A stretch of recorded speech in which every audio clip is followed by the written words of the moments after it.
some more reaction to this from Paul Hunter, epidemiologist and professor at the University of East Anglia, joining us from Norwich here in the UK.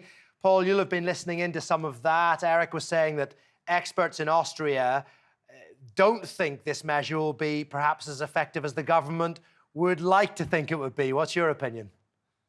I think he may well be right. I mean, anything that you do to control COVID will have some effect, and I'm sure this move will have some benefit. You've already been told that people are now coming forward for vaccine that previously wouldn't have done. But I think it is a very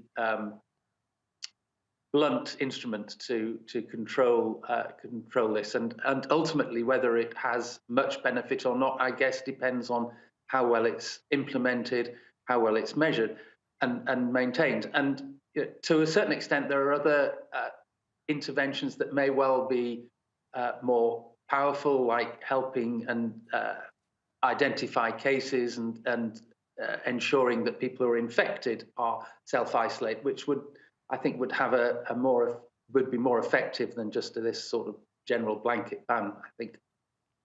Well, we might come back to that in just a moment, but I suppose having a massive demonstration amongst non-vaccinated people would be the most counterproductive thing that they could do, but that may well happen in Vienna. Yes.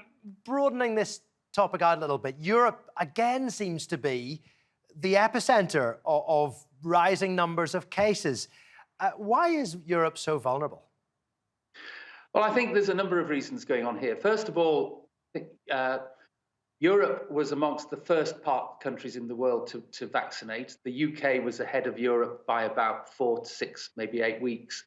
And we've seen our vaccine waning in recent times, and that's why we've started the booster campaign.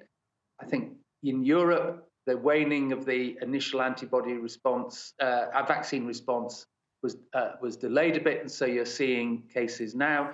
During the summer, you had relatively few infections across many European countries, whereas in the UK we had a lot. So we've got a lot of the boost to immunity going on in the UK, which hasn't happened in many European countries.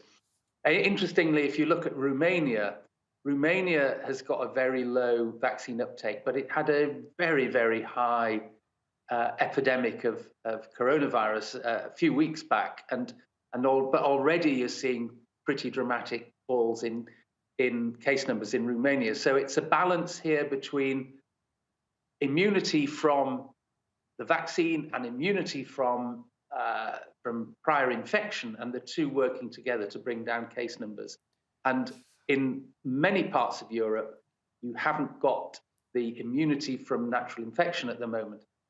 Looking at Sweden, Sweden's has done pretty well in recent months, but they've had a lot of infections earlier on. So it's a bit of a seesaw, really.